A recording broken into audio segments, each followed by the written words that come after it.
வீட்டில் ரொம்ப கஷ்டம்தான். ஓகே. டபுள் அடக்கெலாம் ஃபஸ்ட்டு அலோவ் பண்ண மாட்டாங்க. டீம் கேமாக இருக்கனால எங்கள் டீம் யாருமே இண்டிவிஜுவல் கேம் ப்ளே பண்ணல, டீம் கேமாக ப்ளே பண்ணுறாங்க. அதனால நிறைய நம்பிக்கை இருக்குது எங்கள் டீம் மேலே. இப்போ ஒரு ரைடர்னா மேக்ஸிமம் ஒரு ஸ்கில் இந்த போன மேட்ச்சில் எந்த ஸ்கில்லை பண்ணுறானோ அதே மேட்ச்சில் அந்த ஸ்கில் பண்ணுவான். அந்த தப்பு பண்ணி அவன்கிட்ட போய் மாட்டான் எங்க.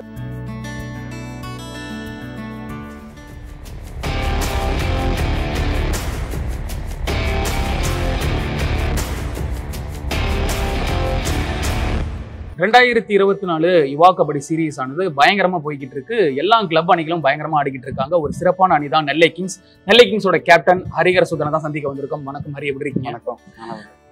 உங்களோட கபடி ஜேர்னி, உங்களோட ஃபேமிலி எப்படி இங்க வந்தீங்க அதை சொல்லுங்க. நான் கபடி விளையாட ஆரம்பிச்சு ஒரு 8-9 வருஷம் ஆயிடுது. நான் கபடி விளையாட ஆரம்பிச்ச காரணமே எங்கள் கோச் இருக்காங்க இருக்கும். ஆமாம், அவங்களால தான் நான் கபடி விளையாட ஆரம்பித்தேன். அவங்க எங்கள் ஊரில் ஒரு பிளேயரு. அவங்களால தான் கபடி விளையாட ஆரம்பித்தேன். அவங்க தான் எங்களுக்கு விளையாட்டு ஃபஸ்ட்டு எப்படின்னு சொல்லி கொடுத்ததே அவங்க தான். ஓகே. அவங்களால தான் கபடி விளையாட ஆரம்பிச்சு அதுக்கப்புறம் ஃபஸ்ட்டு ஸ்கூல் 9th படிக்கும்போது கபடி விளையாட ஆரம்பித்தேன். அப்படி விளாண்டுட்டே இருக்கும்போது 10th படிக்கும்போது கேம்ப் நடந்தது. ஏஎஸ்எட் அலத்தாங்கரையில் அங்கே கேம்ப் நடந்தது. அங்கே தான் ஃபஸ்ட் போய் கபடினா என்னென்னே கற்றுக்கிட ஆரம்பிச்சது. ஏஎஸ்எட் கிளப்புக்கு போய் தான் கபடி கற்றுக்கிட்டேன். ஓகே. அலத்தங்கரை. ஆமாம். ஓகே. அங்கே போய் விளாட கற்றுக்கிட்டு அதுக்கப்புறம் அங்கே கேம்ப் முடிஞ்சு அதுக்கப்புறம் ஊருக்கு வந்தாச்சு. உங்களோட ஃபேமிலியை பற்றி சொல்லுங்க. என்னோட ஃபேமிலி, எங்கள் அப்பா பேர் சிவன். ஓகே. எங்கள் அம்மா பேர் மாலதி. என்ன பண்ணுறாங்க? அவங்க எல்லாம் விவசாயம் தான் பண்ணிட்டு இருக்காங்க. ஓகே. விவசாயம் அப்படிங்கும்போது கண்டிப்பாக கஷ்டப்படுற ஒரு ஃபேமிலியாக தான் இருக்கும். கபடி அப்படிங்கும் போது அவ்வளோ பெரிய வருமானத்தெல்லாம் ஈட்டி கொடுக்காது இல்லையா? அப்போ அது எப்படிலாம் சால்வ் பண்ணிக்குவீங்க? வீட்டில் ரொம்ப கஷ்டம்தான். ஓகே. டபுள் அடக்கெலாம் ஃபஸ்ட்டு அலோவ் பண்ண மாட்டாங்க. அதுக்கப்புறம் எங்கள் அண்ணன், எங்கள் பெரியப்பாவோட மகன், அவன் கொஞ்சம் விளாடுவான். அவனை பார்த்து அப்படி போய் பழகி வீட்டில் அப்படி இதாகிட்டாங்க. அதுக்கப்புறம் கொஞ்சம் அலோவ் பண்ண ஆரம்பித்தாங்க.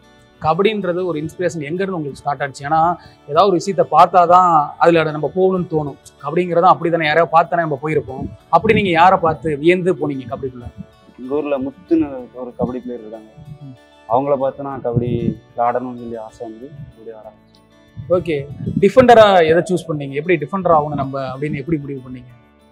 இல்லை, கொஞ்சம் ஹைட்டாக இருந்தால் ஹைட் அட்வான்டேஜ் இருந்திருந்தா ரைடராக மேக்ஸிமம் ரைடராக இருந்துருக்கு. ஓகே. ஹைட் அட்வான்டேஜ் இல்லாதனால டிஃபெண்டருக்குன்னா கொஞ்சம் ஷார்ட்டாக இருந்தால் நல்லா இருக்கும்ல, அதனால கவர் பொசிஷன் அப்படி. இப்போ உங்கள்ட்ட ஒரு கேள்வி கேட்குறேன். என்னன்னா, ஒரு டிஃபெண்டர் அப்படிங்கிறவங்க வந்து நீங்கள் வந்து கடைசி ஆளாக நிற்கிறீங்க, ஒன் மேனாக உள்ள மேட்ச் வந்து டஃப்பாக போய்கிட்டு இருக்க ஒரு சுச்சுவேஷன்ல நீங்கள் என்ன பண்ணுவீங்க? அதாவது தொட்டு அனுப்பிடலாம் அப்படின்னு நினைப்பீங்களா, இல்லை ஒன் மேனாக போராடலாம்னு நினைப்பீங்க? போராடணும். கண்டிப்பாக அவ்வளோ சீக்கிரம் விட்டு கொடுக்க மாட்டீங்க.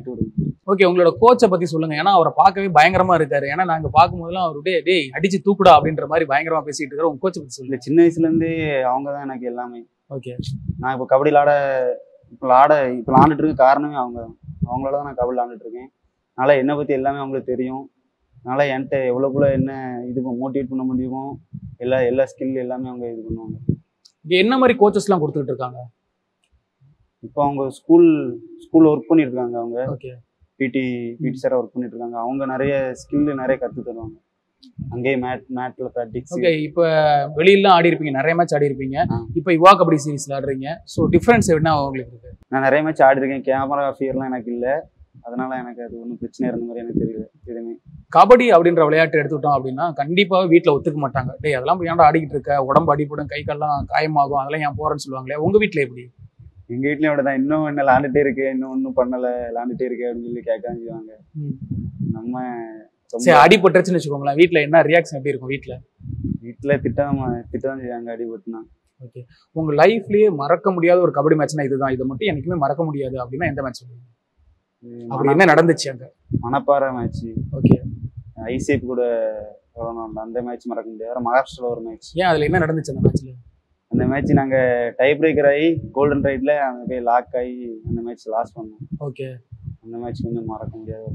உங்களுக்கு பிடிச்ச கபடி பிளேயர் யாரு? எனக்கு ஜீவானனை ரொம்ப பிடிக்கும். ஓகே. எங்கள் கிளப்பு தான், அதனால அவங்கள ரொம்ப பிடிக்கும். கோச்சை பொறுத்த அளவுக்கு நீங்க வந்து ஒரு மேட்ச் தோப்பீங்க, ஒரு மேட்ச் ஜெயிப்பீங்க, கலந்தா இருக்கும் இல்லையா? வெற்றி தோல்வி வந்துட்டே தான் இருக்கும். நீங்க தோக்குறப்ப எப்படி பேசுவாரு, ஜெயிக்கிறப்ப எப்படி பேசுவாரு? எப்பவுமே ஒரே ஃபீல் தான். உங்க கேம் நீங்க விளாடுங்க, எப்பவுமே அதான் சொல்லுவாங்க. உங்க கேம் நீங்க விளாண்டு காமிக்கணும். இந்த சீசன்ல வந்து சில மேட்ச்ல வின் பண்ணிருக்கீங்க, சில மேட்ச்ல தோத்துருக்கீங்க, மிடில் ஆஃப் தி சீசன்ல இப்ப இருக்கீங்க. ஸோ இப்போ உங்களோட மனநிலை எப்படி இருக்கு ஒரு கேப்டனா? நல்லா தான் இருக்கு. இன்னும் மேட்ச் நல்லா ஃபைட் பண்ணுவோம். எல்லாரு கூடயும் ஃபைட்டிங்ல இருக்கும். அது மட்டும் நல்லது. ஓகே.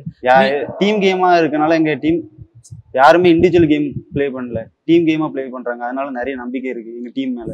ஓகே. நீங்க எப்பயாவது உங்களால தோத்து பயங்கரமா திட்டு வாங்கியிருக்கீங்களா?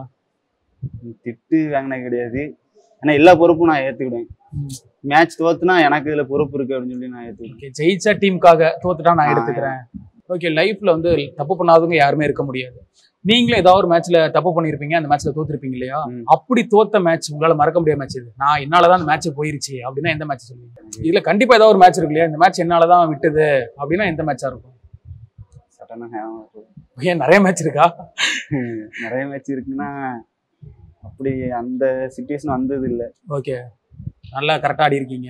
கரெக்டா ஆடினு சொல்ல முடியாது. தோக்கது மேக்ஸிமம் தோக்க வைக்க மாட்டேன். அந்த இப்ப யுவா கபடியில நிறைய டீம்ஸ் ஆடிக்கிட்டு இருக்காங்க. உங்களுக்கு டஃப்பா இந்த டீம் இருப்பாங்க அப்படின்னா எந்த டீம் சொல்லுவீங்க? எல்லா டீமும் டஃப் தான். ஓகே. இருந்தாலும் இந்த டீம் தான் ரொம்ப இதா இருக்காங்க, அவங்கள நம்ம அடிச்சு தீரணும் அப்படின்ற மாதிரி ஒரு டீம் இருக்கும் இல்லையா? எந்த டீம் இருக்கும்? அப்படி யாரும் இல்லை, எல்லாம் டஃப்பான டீம் தான். இந்த டீமுமே அந்த அடிச்சு தீரணும் அப்படிலாம் இல்லை. எல்லாமே ஃபைட் பண்ணுவோம், எல்லா கூடயும் ஃபைட் பண்ணுவோம். உங்க டீம்ல உங்களுக்கு பிடிச்ச பிளேயர் யாரு? எங்க டீம்ல எல்லாத்தையுமே எனக்கு ரொம்ப பிடிக்கும். இருந்தாலும் க்ளோஸா என்கிட்ட எல்லாமே ஷேர் பண்ணிக்கிறது, எனக்கு ஐடியா கொடுக்கறதே இவன் தான் அப்படின்ற ஒரு பிளேயர் இருப்பாங்க இல்லையா? எனக்கு ரொம்ப க்ளோஸ்னு எல்லாமே ரொம்ப பிடிக்கும். எங்க டீம்ல கோச், மேனேஜர் கோச், பிளேயர் எல்லா பிளேயருமே எனக்கு ரொம்ப க்ளோஸ்.